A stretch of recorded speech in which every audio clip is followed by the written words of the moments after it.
उसको आने मत दो। वो एक बार आएगा वो तो खत्म हो जाएगा, नेशनल पार्टी नहीं है इसलिए। मिस्टर योगी तैयार हो जाओ, यूपी भी आ रहा हो। चलेंगे यूपी, चलेंगे।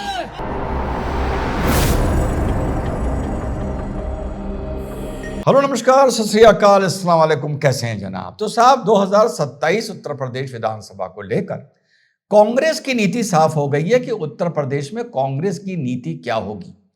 कांग्रेस की नीति यह होगी कि कुछ मुस्लिम वोट मिल जाए ताकि कुछ इज्जत रह जाए।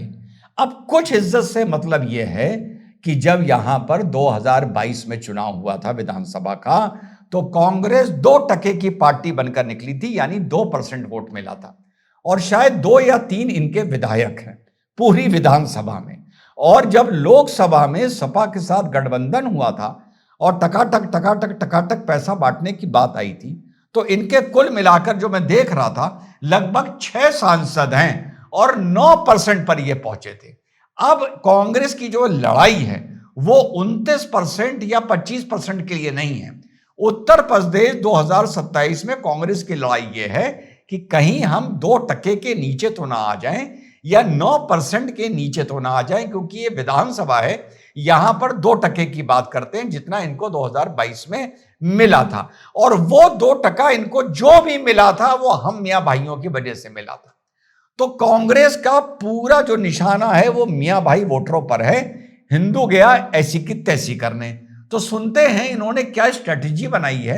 चौराहे पे खड़े होकर स्ट्रेटेजी बना रहे थे खारगे साहब, इमरान मसूद को सहारनपुर वाले को समझा रहे थे। पहले मजेदार कन्वर्सेशन सुनिए, फिर आगे बात करते हैं। ज्वाइन करा, उसको आने मत दो। वो एक बार आएगा वो तो खत्म हो जाएगा, नेशनल पार्टी नहीं है इसलिए। लेकिन हमको खत्म करके जाएगा कौन? हैदराबाद। हैदराबाद के 3 मशहूर चीजें मालूम है? बोला भाई नहीं।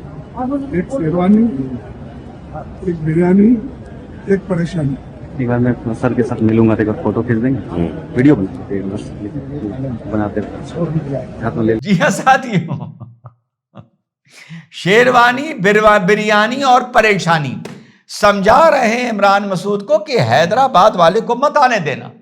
वो तो आके अपने आप को बर्बाद करेगा और हमें भी बर्बाद कर देगा। कुल मिलाकर मुसलमान वोट जितना भी चुटकी भर इनको मिलना है, अब इनको यह डर सता रहा है कि ओवैसी आकर उसमें कहीं सेंध ना लगा दे और हम 2% से घटकर 1.5% या 1.25% ना रह जाएं। अभी हाल में आप लोगों ने देखा होगा अकबरुद्दीन ओवैसी, समझ रहे हैं ना?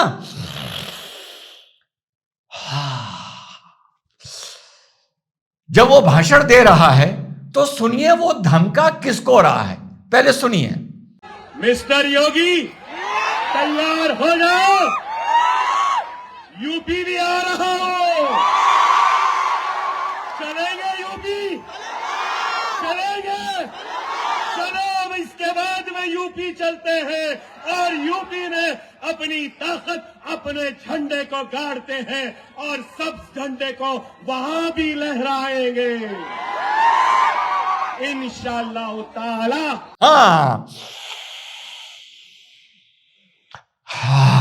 सुना आपने? साहब कह रहा है आ रहे हैं यूपी, आ रहे हैं यूपी। अब वो धमका रहा है योगी जी को। फटी पड़ी है कांग्रेसियों की, क्योंकि जब वो कहता है हम यूपी आ रहे हैं, उसका मतलब भी उन्हीं गलियों से है। उसका मतलब उन्हीं गलियों से है जिस गलियों के दम पर कांग्रेस को 2026 में 2% वोट मिला।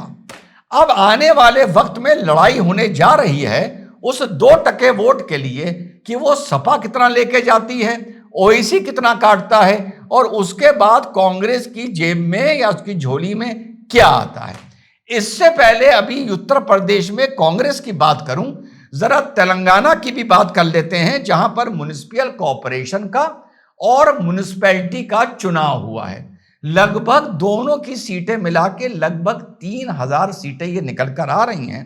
म्युनिसिपल कॉर्पोरेशन की लगभग 450-500 के करीब सीटों पे चुनाव हुआ है और म्युनिसिपैलिटी पे लगभग 2500 सीटों पे चुनाव हुआ है। सुनिएगा मजेदार बात, देश के मुसलमान नेता का क्या हाल है जो पूरे हिंदुस्तान में घूम घूम के अपना सिक्का जमाने की कोशिश कर रहा है। तेलंगाना की बात कर रहा हूं, जहां इसके दादा ने राजनीति की थी, जहां इसके अब्बा ने राजनीति की थी, जहां इसने राजनीति की थी, जहां इसके भाई ने राजनीति की है, जहां का ये दम भरता है और जहां इसके आने वाली नस्लें राजनीति करेंगी। टोटल 3000 सीटों में से लगभग 70 सीटें इन्हें मिली। 70 सीटें तेलंगाना में। ये इनकी राजनीतिक औकात है। ये कॉरपोरेटर के चुनाव जीतकर जो गलियों का चुनाव होता है, भाई नाली साफ कर देना, हैंडपंप ठीक करा देना, कुत्ता मर गया है वो उठवा देना, कहीं सुअर सड़ रहा है उसको वहां से उठवा देना, गटर बह रहा है इसको ठीक करवा देना, वहां की राजनीति जीतकर ऐसे सीना चौड़ा करके घूमते हैं कि मान लो देश में इनके 50-60 के ऊपर सांसद आ गए हों। और तेलंगाना की राजनीति में 3000 में से 70 कुल सीटें जीत के आए हैं। लेकिन इनका असर उत्तर प्रदेश में इतना जरूर होगा, कितना कि कांग्रेस को जो 2% वोट मिला है वो भी खतरे में पड़ता हुआ साथियों नजर आ रहा है अगर गठबंधन नहीं होता है तो मजा बहुत आने जा रहा है। अब बात सुन लीजिए गठबंधन की। कांग्रेस के पास उत्तर प्रदेश में, एक बार याद होगा आप लोगों को, जो इनका प्रवक्ता है चौहान, उसको मैंने बोल दिया, चौहान नहीं राजपूत, राजेश राजपूत या क्या नाम है उसका, जो पुराने लोग हैं वो जानते होंगे, मैंने उसको बोल दिया था चुप कर 2% की पार्टी वाला। तो उसके बाद उसने मुझे बहुत गरियाया था। अच्छा, टीवी डिबेट में जब मुझे कोई बहुत गरियाता है तो मैं समझ जाता हूं ये मेरा फेंका हुआ दाना मुर्गी खा चुकी है और तभी मुझे मौज लेने में और हंसने में मजा आता है। तो अब कांग्रेस के पास उत्तर प्रदेश में खोने को कुछ नहीं, कुछ नहीं। अबे 2% के नीचे और कितना हो गए यार तुम, ठीक। तो अब आप देखिएगा कि समाजवादी पार्टी के साथ इनकी जो बार्गेनिंग होगी, लुटे पिटे नंगे भूखे की बार्गेनिंग बड़ी खतरनाक होती है। ये समाजवादी पार्टी से कहेंगे कि भैया हमको 400 में से 200 सीटें दो या 150 सीटें दो, और आखिर में ये वो, अच्छा समाजवादी पार्टी को भी ये पता है कि अगर इनके चक्कर में फिर से मुस्लिम वोट बढ़ गया तो मेरे मुख्यमंत्री की कुर्सी फिर 5 साल के लिए मेरे हाथ से निकल जाएगी। तो पूरे उत्तर प्रदेश में जो अब लड़ाई है, वो जो झुंझुना है बजाने वाला वो मुसलमान है, चाहे सपा हो, चाहे कांग्रेस हो और चाहे हैदराबाद का ओवैसी हो। तो इस सिलसिले में ओवैसी के आने का डर दिखाकर कांग्रेस समाजवादी पार्टी से बहुत बड़ा बार्गेनिंग करेगी, और अगर नहीं करेगी तो कोई प्रॉब्लम नहीं है, क्योंकि उत्तर प्रदेश में उनको पता है कि वैसे भी हमें कुछ नहीं मिल रहा है। आने वाले 2027 के चुनाव में यूपी में जो सूरत हाल हैं, भाजपा का बहुत लंबा फायदा होने जा रहा है, या let me correct myself here, Yogi ji का बहुत लंबा फायदा होने जा रहा है।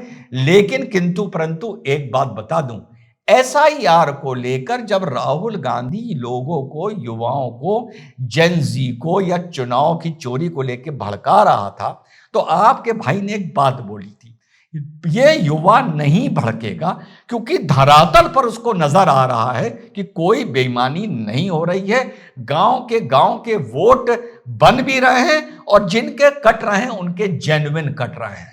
तो ये मैंने आप लोगों को बोला था, लेकिन अपनी बात बंद करूंगा। यूजीसी का असर अभी भी मुझे धरातल पर नजर आ रहा है। लोग नाराज हैं और साफ नजर आ रहा है। वो बात अलग है कि अभी यूजीसी के सिलसिले को 15 दिन 3 हफ्ते बीते हैं और 27 के चुनाव में अभी लगभग 1 साल है। मोदी जी को, योगी जी को यूजीसी से जो नुकसान हुआ है उसकी भरपाई जल्दी से जल्दी करनी चाहिए। और ऐसा नुकसान हुआ है कि पूरे देश में अनिवार्य कर दिए गए 5-6 स्टैंजा वंदे मातरम के, जो अपने आप में आजादी के बाद इस देश की बहुत बड़ी घटना है, बहुत बड़ी घटना है।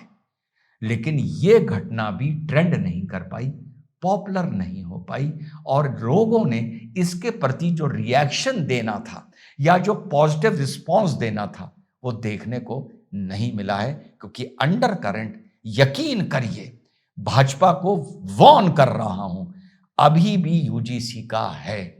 और यूथ को लेके, जॉब को लेके, एग्जाम्स को लेके, conducting of exam and job को लेके, नीट को लेके, अब यूजीसी को लेकर बीजेपी युवाओं को मिस हैंडल कर रही है।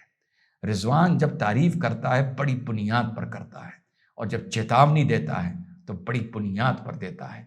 अगर इस खाई को जो खामखा खुद बैखोदी है यूजीसी वगैरह वगैरह को लेके तुमने नहीं पाटा, तो 2027 में भले तुम सरकार में आ जाओ, मैं बीजेपी की बात कर रहा हूं, नुकसान देखने को मिलेगा। जल्दी से जल्दी इस खाई को पाटो। जय हिंद, वंदे मातरम, खुदा।